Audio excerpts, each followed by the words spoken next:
Oke, bismillahirrahmanirrahim. Assalamualaikum warahmatullahi wabarakatuh.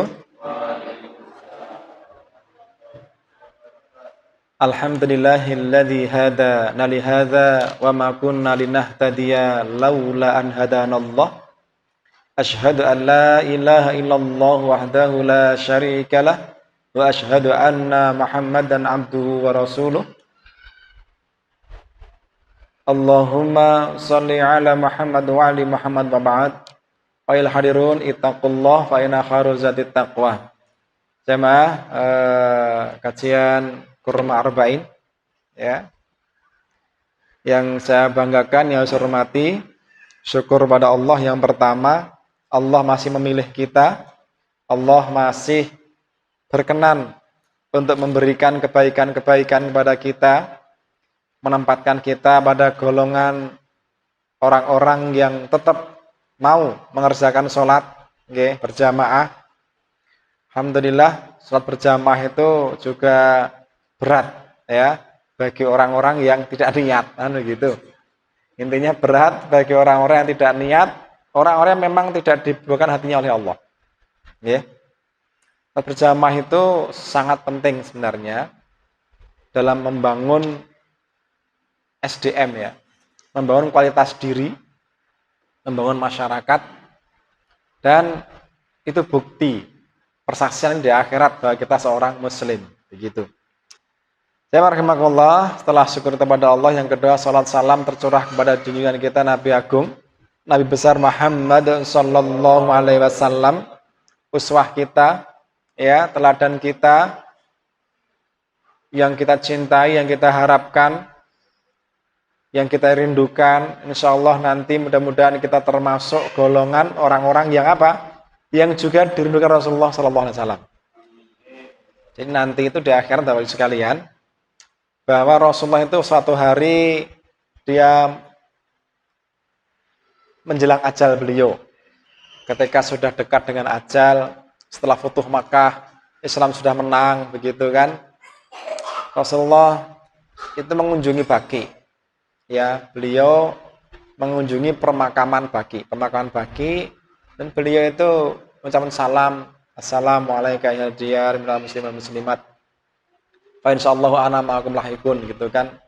Selama keselamatan sekalian wahai penghuni kubur, gitu kan, penghuni daerah, penghuni dar, adyar, gitu kan, dari kaum muslim, ya. Fa insyaallah ana ma'akum lahikun, dan insyaallah kami semua akan menyusul kalian. Nah, begitu.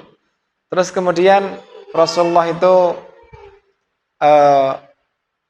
mengatakan, saya merindukan ingin bertemu saudara-saudaraku, ya. Seandainya aku bisa melihat saudara-saudaraku, begitu. Dan para sahabat, ya Rasulullah, anaknu ikhwanul ka, bukankah kami ini saudara engkau?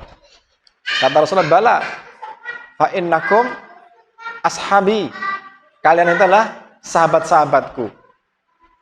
Fa in ikhwanina, sesungguhnya saudara kita itu sekarang ini belum wujud, gitu enggak? Sekarang ini belum wujud, tapi nanti mereka akan beriman. Dan aku tunggu mereka di telagaku, kata Rasulullah sallallahu alaihi wasallam. Begitu. Ya. Nah, kemudian apa? Kemudian Rasulullah menceritakan, tapi ketahuilah, nanti ada di antara mereka itu yang aku usir, yang diusir oleh malaikat. Ya, maka mudah-mudahan kita tidak termasuk dalam golongan yang diusir oleh Rasulullah karena kita mengganti ajaran Rasulullah. Ya, ada, bahkan sekarang ini sudah ada syahadat diganti, sudah ditambah-tambahi, begitu kan. Haji diganti, yang mestinya di Mekah ganti di Karbala, begitu kan. Sudah ada mengganti-ganti, begitu. Ya. Nah, ini maka yang pertama kali diganti apa? Tentang perundang-undangan, tentang hukum, al-hukum. Yang terakhir apa? Sholat. Itu akan begitu. Sekarang sudah ada ganti sholat kan? Diganti dengan bahasa Indonesia kan, gitu kan? Bahasa Jawa sholatnya. Sudah ada mengganti, sudah banyak. Nah, mereka ini itu yang tidak akan, biarpun sholat, biarpun wudhu, mereka akan diusir oleh Rasulullah karena mengganti setelah itu. Maka kita belajar di sini, mudah-mudahan kita tidak termasuk golongan orang-orang yang diusir oleh Rasulullah di Telaga Haud nanti, Telaga Kautsar nanti. Padahal kita itu melewati Kautsar itu sebelum Sirat. Ya. Sebelum Sirat itu bekal kita untuk melewati Sirat. Nek wis minum air itu di Haud itu, maka kita aman melewati Sirat, insyaallah. Nggak akan haus selamanya. Seandainya kita masuk neraka, kita akan haus selamanya. Itu begitu. Kalau kita sudah minum di Telaga Kautsar, Al-Haudul Kautsar, itu ya Telaga Rasulullah itu, yang dijaga Rasulullah itu, satu kali minum satu cangkir saja, gitu ya, teguk saja, maka tidak akan haus selamanya. Maka seandainya karena dosa kita itu masuk ke neraka, maka kita tidak akan merasakan haus di neraka. Itu seandainya begitu. Itu janji Rasulullah, karena siapa yang minum air Al-Haud, maka dia akan tidak haus selamanya. Jamaah rahimakumullah, rekan-rekan sekalian, ibu-ibu bapak sekalian, itu keimanan kita. Maka sekali lagi kita belajar ini dalam rangka apa? Dalam rangka kita menumbuhkan cinta kita ke Rasulullah, kita menumbuhkan cinta kita ke syariat-syariat Islam, sehingga kita tidak akan pernah bercita-cita untuk mengganti, apalagi mengganti, kan begitu kan? Cita-cita tidak akan mengganti. Maka bagaimana kita kalau bisa mengembalikan, mengamalkan kembali. Baik, kita lanjutkan kajian kita sampai nanti seberapa, Mas Tommy? 13. Terakhir 13. Terakhir 13. Apa belum lah 13 ini? Ya nggak apa-apa. Ya, terakhir 13. Kita ulang ya. Hadits yang ke-13 an Abi Hamzah Anas bin Malik. Jadi ini dari Anas bin Malik. Yang ke-13 ya. Anas bin Malik punya anak namanya Hamzah. Ya. Sahabat Anas bin Malik ini termasuk yang berumur panjang juga di antara sahabat. Dari Anas bin Malik, khadimi Rasulullah sallallahu alaihi wasallam, dia pelayannya Rasulullah. Jadi Anas bin Malik ini pelayan Rasulullah, dia diserahkan oleh Ummu Sulaim. Ya, diserahkan ibunya ke Rasulullah itu usia sekitar 10 atau 12 tahun. Atau 9 tahun begitu ya, 10 tahun lah. Ya, 10 tahun diserahkan ke Rasulullah untuk menjadi pelayan Rasulullah. Dia yatim, gitu kan? Dia anak yatim. Ya. Maka Anas menceritakan, selama saya hidup bersama Rasulullah puluhan tahun itu, belum pernah saya itu dibentak oleh Rasulullah, belum pernah saya ditegur oleh Rasulullah, gitu ya. Jadi pekerjaan saya itu nggak pernah dinilai Rasulullah. Arek bener salah itu nggak pernah ditanya. Ngopo kowe ngene itu nggak pernah. Ya, jadi begitu Rasulullah itu, dengan begitu sayangnya dengan anak-anak ya. Karena Anas masih kecil saat itu ya, 10 tahun. Ketika Rasul meninggal berarti beliau umur baru sekitar 18 tahun, 20 tahun. Begitu. Jadi dia menceritakan bersama Rasulullah selama 10 tahun. Kalau demikian berarti dia ketika diserahkan ke Rasulullah itu umur 10 tahun. Begitu kan. Baik, kita lanjutkan. Hadimi Rasulullah sallallahu alaihi wasallam anin Nabi sallallahu alaihi wasallam. Dari Nabi sallallahu alaihi wasallam qol, dia berkata, la yu'minu ahadukum. Nah, ini termasuk alamatul iman, ini tanda-tanda iman. Benar tidaknya iman seorang, ini salah satu tandanya. Apa? La yu'minu ahadukum. Tidak beriman salah seorang di antara kamu hatta sampai yuhibbu li akhihi, dia mencintai saudaranya, ma yuhibbu li nafsi, seperti hanya cintanya pada dirinya sendiri. Ya. Maka apa? Ini kemarin saya sampaikan apa itu? Kalau bahasa Jawanya apa? Tepo seliro ya. Tepo seliro. Nek ora gelem dijiwit aja jiwit. Nek seneng dikei, ya aku ya ngekei kan ngono. Ah begitu. Nah ini makanya hadis sakmene mbane iki nek wong Jawa diterjemahke tepo seliro. Penak to? Jan wong Jawa masyaallah luar biasa ya. Hadis mengatakan la yu'minu ahadukum hatta yuhibbu li akhihi ma yuhibbu li nafsi. Jadi tidak dianggap beriman, atau mungkin untuk lebih halusnya tidak sempurna iman di antara kamu sampai dia mencintai saudaranya seperti mencintai dirinya sendiri. Dan saudara yang paling dekat itu siapa? saudara muslim yang paling dekat sesama Islam? Istri. Maka istri atau suami itu yang paling berhak mendapatkan ini. Ngeten nggih. Makanya an-nikahu nisfuddin, nikah itu separuh atau bagian agama, itu karena apa? Karena seluruh ajaran Islam ada pada keluarga, ada pada agama. Mulai menghormati, mendidik, memimpin, mengasuh, ya, apalagi ya memanage harta. Itu semua ada keluarga. Nah, jadi apa? Ibaratnya agama itu full, itu bisa terapkan di dalam keluarga. Ada amar ma'ruf mungkar gitu kan, amar ma'ruf mungkar di sana ada seorang suami melarang istri jangan sampai kamu berbuat mungkar gitu kan, ada di sana. Amar ma'ruf di sana. Seorang bapak bisa melarang anaknya jangan sampai, nah itu. Makanya agama itu separuhnya ada di apa namanya? Di keluarga. Separuhnya lagi apa? Takwa kata Rasulullah. Sisanya takwa. Kan begitu. Karena kan sekalian, nah keluarga nanti itu memang pendidikan keluarga seperti itu, agama seperti itu ya. Pertama diri, keluarga, masyarakat, dan seterusnya. Nah, maka apa? Maka dengan keluarga, dengan suami, dengan istri, mestinya juga seperti itu. Ya. Tapi memang kadang susahnya bagaimana? Susahnya itu karena suami istri, laki-laki perempuan itu beda. Beda frekuensi, beda karakter, beda kebiasaan. Nah, itu yang bermasalah kan begitu. Maka kita harus saling memahami. Harus saling memahami. Maka sering saya sampaikan, nek wong lanang kuwi seneng dituruti, ya. Nek wong wedok kuwi seneng dilem. Ya, kan gitu. Ya toh. Wong lanang seneng dipatuhi, wong wedok seneng dimanja. Ya. Angel ta niki? Angel. Wong lanang seneng merintah, wong wedok seneng dimanja. Angel terang. Maka bagaimana menemukan ini kan begitu. Tapi itu yang terjadi, yaitu harus kita lewati, harus kita namanya berjuang ya di situ itu. Ya. Maka apa? Maka pesan saya kalau di keluarga itu gak usah ngomong sing abot-abot. Nang keluarga suami istri itu ngomong sing santai-santai wae, ngomong goreng gedang, ngomong opo, ya rasa sing angel-angel, gitu. Rasa ngomong sing abot-abot, ngomong masa depan rasa, ngomong di anak piye rasa. Nonton. Ngonek piye ndek anak-anak pasti padu. Mesti padu. Pak Ero mbake beda karepe nang didik kok. Ngono ta? Hah? Anyel-anyelan. Masa dibahas.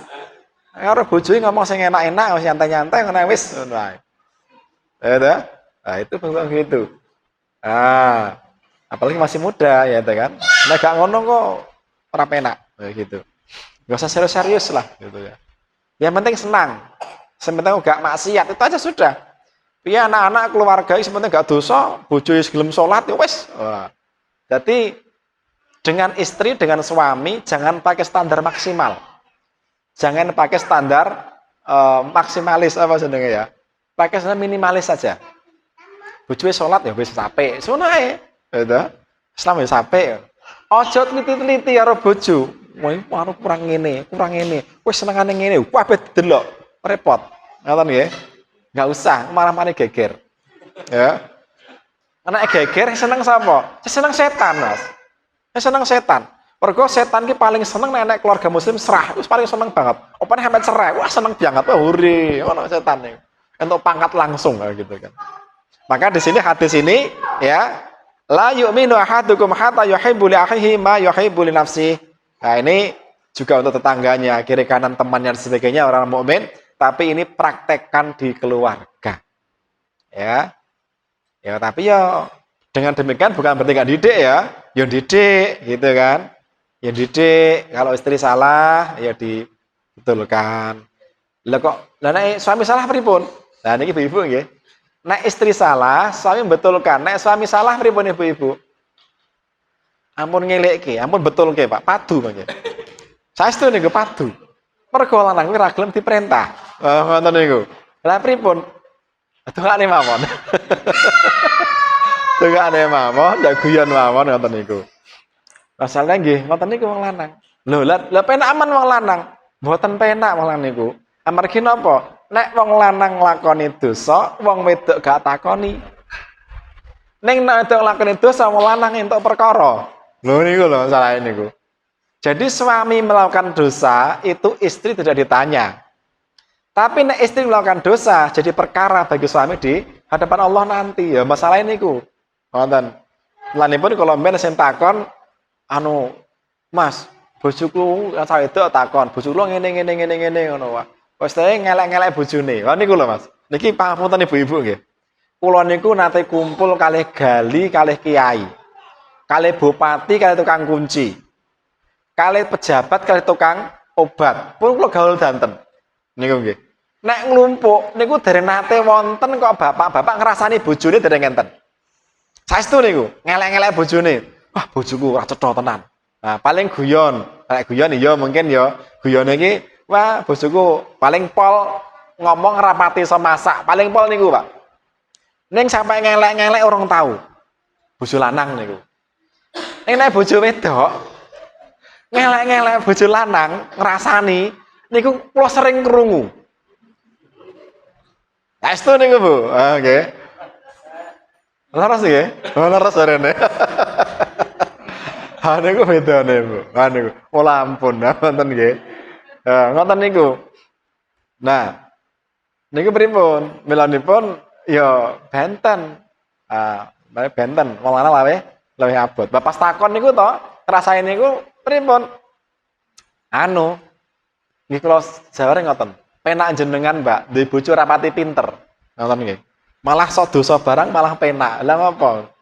Wong nek duwe bojo saleh, alim, pinter, rekoso sampean. Rekosane piye? Salah dilikke ngelu sampean. Ngoten nggih to?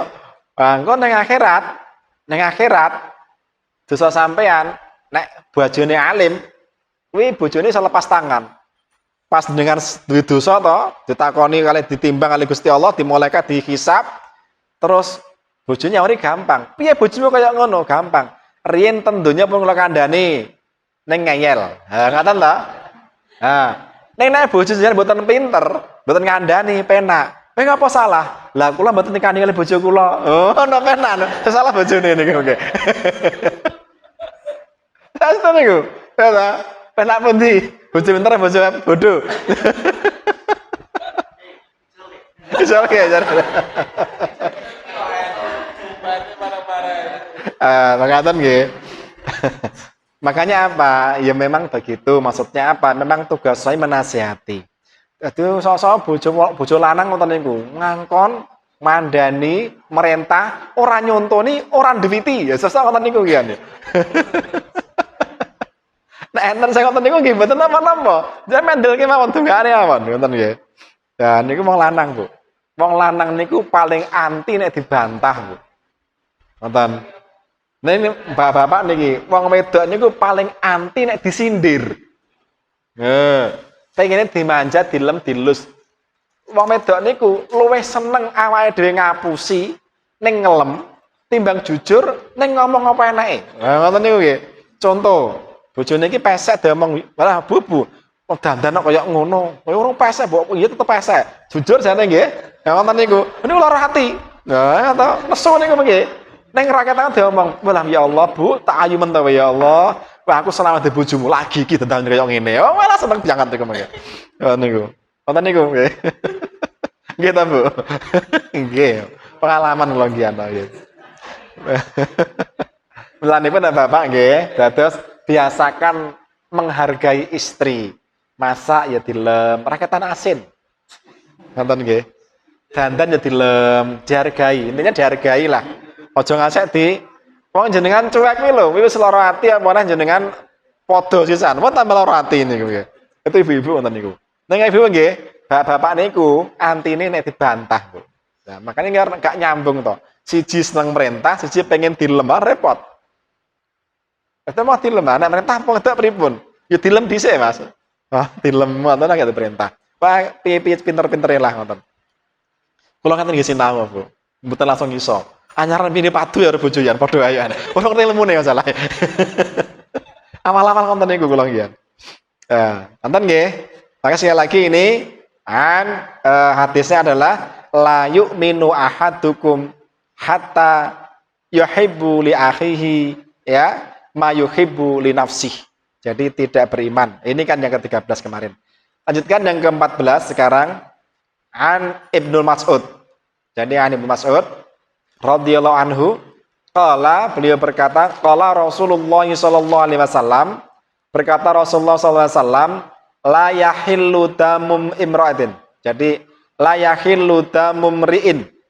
Jadi tidak halal darah seorang muslim illa bi ikhda salasin, kecuali dengan salah satu dari 3 hal. Maksudnya apa?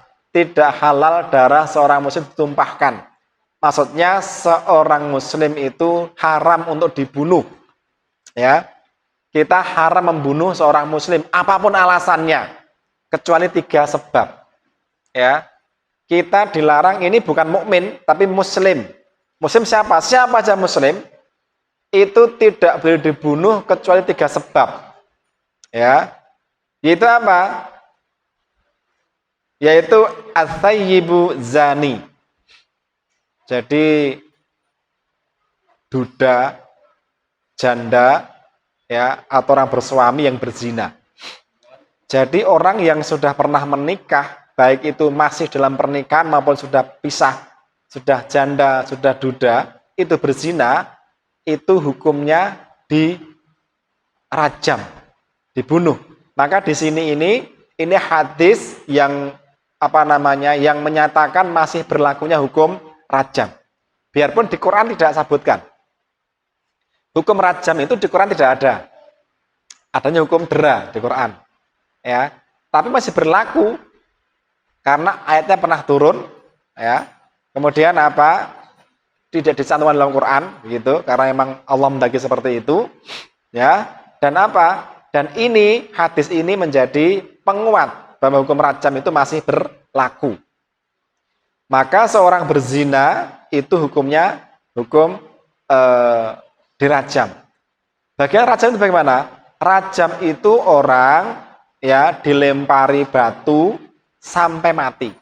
Itu rajam. Dibunuh dengan cara apa? Dilempari batu. Ngeri ya. Sadis. Ya, sadis ya. Katanya sadis ya. Ya enggak, itu emang seperti itu caranya. Kalau orang Islam berzina, ya kemudian dia dirajam dan menerima, maka rajamnya itu sebagai kafarah. Maka dosanya bersih. Termasuk dosa selain zina. Paham nggih? Asalkan bukan syirik ya, bukan musyrik.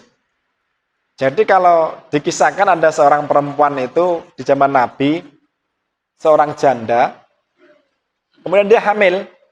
Nah, untuk sebelum saya ceritakan dulu ya. Kemudian hamil, maka dia digunjing oleh tangga kiri kanan. Wah, jadi rasanan gitu ya. Jadi rasanan. Tapi tidak ada yang melapor ke Rasulullah. Tidak ada yang melapor. Nah, akhirnya apa? Dia malu. Akhirnya dia sendiri datang ke Rasulullah. Ya Rasulullah, saya ini hamil dari berzina. Maka hukumlah saya dengan hukum Allah. Jadi hukum rajam, hukum zina itu bisa ditegakkan hanya dengan 2 cara. 3 cara ya. Cara pertama karena pengakuan. Cara kedua karena ada bukti. Contoh tadi lahir di perempuan janda kok hamil, itu kan berarti kan ada bukti dia itu zina. Nah, atau yang ketiga, ini yang paling sulit dibuktikan, itu dia berzina dan ada 4 orang saksi. Pripun niku? Enek wong zina, ning saksine 4. Kira-kira iso apa ora niku? Mboten saged, kecuali zina nang tengah pasar. Neng perapatan awan-awan ngono kae ngerti kita mau iso ngono nggih. Kabeh wong roh gitu nggih. Tapi neng jero omah ora iso. Misale neng jero omah dinceng ngono nggih. Dinceng wong ngono, zina. Siji tok. Nah, terus nyeluk kancane, golek kanca, nyeluk-nyeluk niku. Mboten sah. Kenapa tidak sah? Karena saksinya orang fasik. Lah kok ngerti fasik? Lah iya, anak mau zina nyelok kancamu, berarti fasik. Enggak dipakai persaksiannya. Maka secara otomatis yang bisa digunakan hanya dua. Yaitu apa? Pengakuan atau bukti. Nah, nek ini surga wedok, Pak. Nek bukti ini malah gak ada bukti nih, gitu. Gak ada bukti nih. Maka kasus perempuan tadi dia nggak ada saksi sehingga apa? Pengakuan dia sendiri. Kemudian dia datang ke Rasulullah, ya Rasulullah, saya ini berzina, saya hamil, begitu, maka hukumnya dengan hukum Allah. Kata Rasulullah, ya sudah, tunggu sampai melahirkan.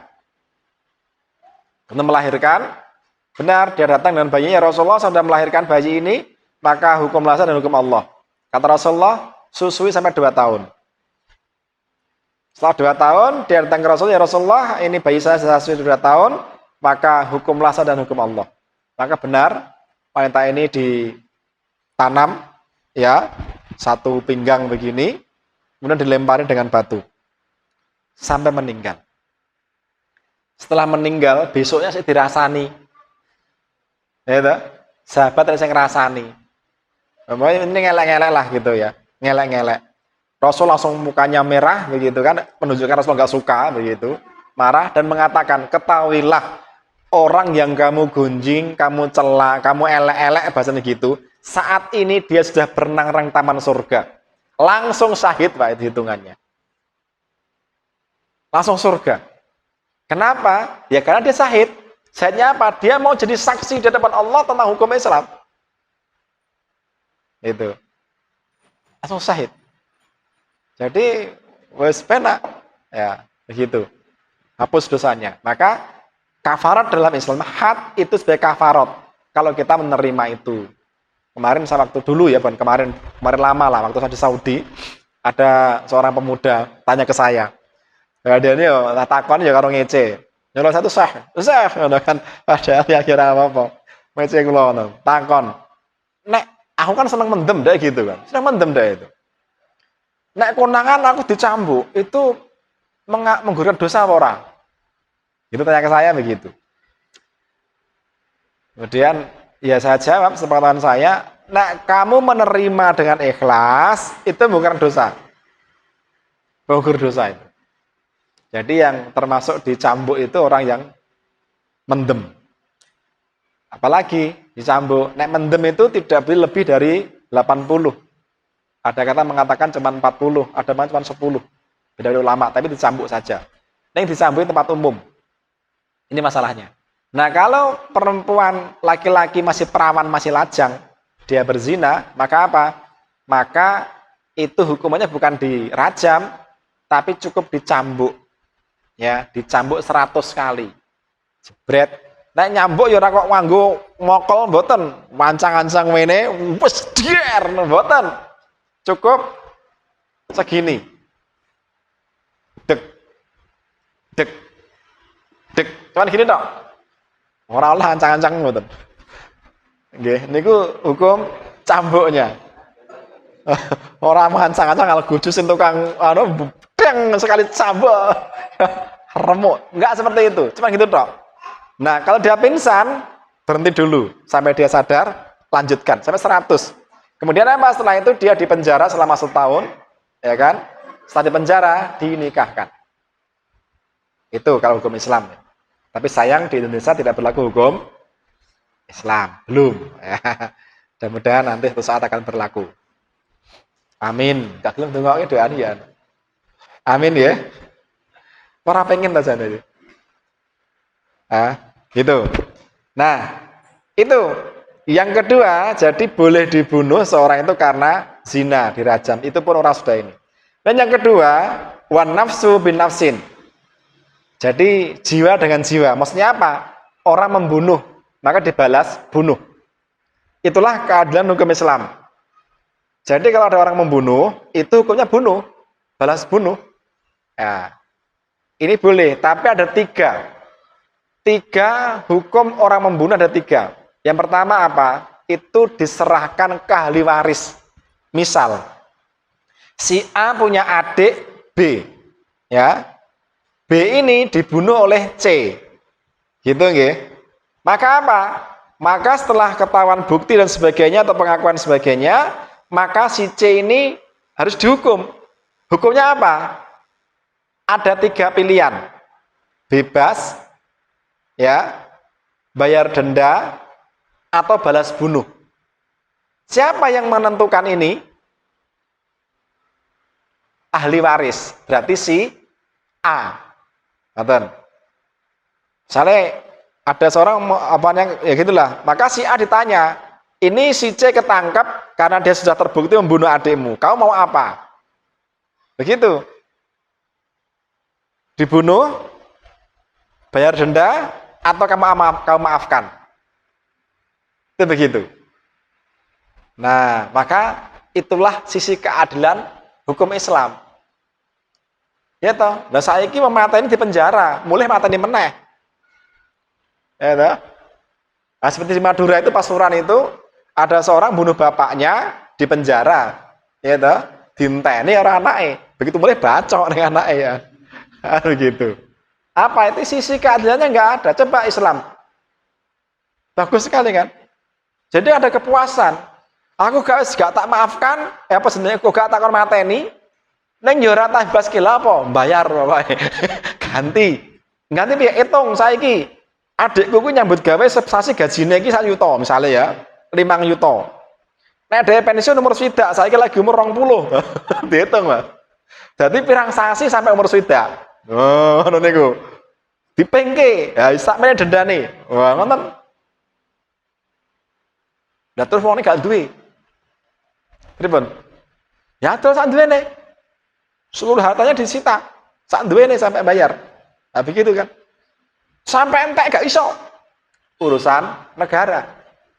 Negara sing kudu bayar. Lah wong iki piye? Lah wong iki digawe diperintah negara nyambut gawe apa? Dadi tukang gawe jalan apa? Begitu kan bisa. Nah, seperti itu. Itulah keadilan hukum Islam. Tapi sayang, begitu indah, begitu adil, kok mereka tidak mau menggunakan, aneh, kan begitu kan. Padahal hukumnya juga Islam. Nah, begitu. Nah, itu ya. Maka membunuh dengan dibunuh. Nah, kemudian yang ketiga, watarikun lidinihi mufariqu lil jamaah. Jadi orang yang murtad dan firaq dari jamaah. Orang yang murtad lepas dari jamaah. Jadi orang murtad itu dan lepas dari jamaah, maka dia wajib dibunuh. Boleh dibunuh. Terus, saat ini kan bisa dipraktekin loh. Maksudnya pripun nih Mas? Masa saiki anak wong Islam dadi Kristen tetep pateni. Wong kok sadis banget apa sih gak toleran banget ya toh pemasangan kehendak. Begitu nggih. Mikire ngono mesti jenengan. Iya, pergane jenengan uripe ngene-ngene iki ning Indonesia. Maksud ayat ini yang membuat dia dibunuh itu adalah apa? Mufarriqul jamaah. Jamaah itu apa? Muhammadiyah apa NU ngono? Apa MTA? Apa LDI? Apa jamaah itu? Negara. Contohnya ngeten. Indonesia negara Islam. Contoh misalnya ya. Singapura negara kafir. Wah, lah wong iki murtad melayu negara kafir. Atau murtad dadi mata-matane negara kafir. Lah ini halal dibunuh. Maka al-jamaah di sini itu negara. Gak iso al-jamaah diartikan Muhammadiyah NU gak bisa. Ya. Atau LDI, MTA itu gak bisa. Al-jamaah itu adalah struktur negara Islam, bukan negara-negara biasa. Negara umum ya enggak, negara Islam. Ngatan nggih? Bisa difahami di sini nggih? Nah, jadi itu. Jadi intinya apa? Intinya haram membunuh kaum muslimin. Ya, haram. Dalam Al-Qur'an surat An-Nisa ayat berapa itu? Saya lupa itu. Berapa ya? 12 atau berapa? An-Nisa ayat berapa ya lupa. Tentang intinya itu bahwa apa? Barang siapa yang membunuh seorang muslim dengan sengaja, maka baginya balasannya tidak lain kecuali neraka. Itu disebutkan ada. Sebentar saya carikan dan ketemu ya. Itu saya masih ingat tempatnya. Hanya sing ayat Madinah mana? Quran Madinah coba. Quran Madinah itu. Yang model Madinah. Iya.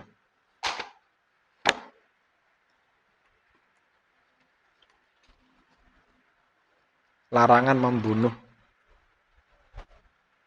Ini Ali Imran, An-Nisa. Nah ini An-Nisa.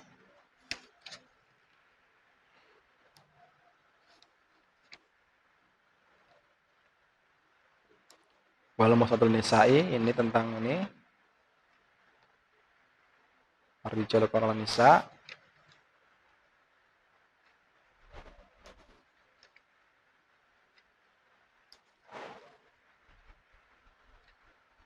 Belum ketemu.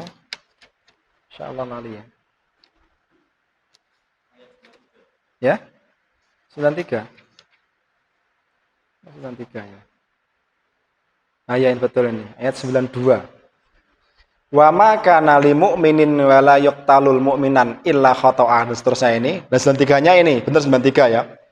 Wa may yaqtul mu'minan muta'ammidan fajazaahu jahannam khalidian fiha. Gitu ya.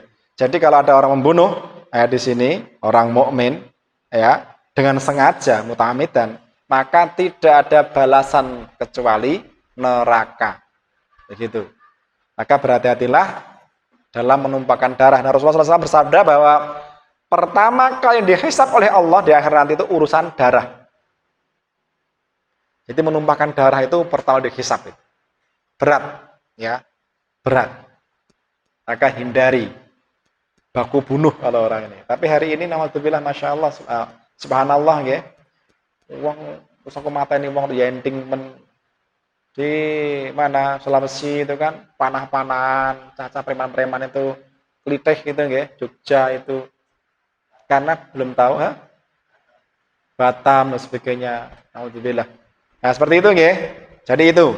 Jadi sekali lagi ini jangan salah paham bahwa murtad di sini bukan sekedar murtad tapi apa? Mufariqul lil jamaah. Jadi dia memisahkan diri dari jamaah. Maksudnya apa? Memisahkan diri dari negara, dari kepemimpinan kaum muslimin. Nah, bagaimana kalau nggak ada kepemimpinan seperti hari ini? Ya nggak bisa apa-apa kita. Dia mau murtad kayak mau ngapain kita nggak bisa apa-apa. Biarpun dia itu tetap halal darahnya, tapi kita nggak bisa berbuat apa-apa. Karena emang Quran itu bertahap pelaksanaannya ya. Hukum itu bertahap. Jadi dilaksanakan ketika mungkin. Nah, maka ketika sudah mungkin ya kita laksanakan. Pangapunten, itu saya rasa yang saya sampaikan sudah jam 8 lewat. Mudah-mudahan manfaat dan mohon maaf dan mudah-mudahan Allah mengampuni saya kalau salahnya. Dan kalau jangan faham, mudah-mudahan itu semuanya dari Allah Subhanahu wa taala menambahkan keimanan kita. Amin Allahumma amin. Aqulu qouli hadza astaghfirullahi wa lakum wa ghafurur rahim. Assalamualaikum warahmatullahi wabarakatuh.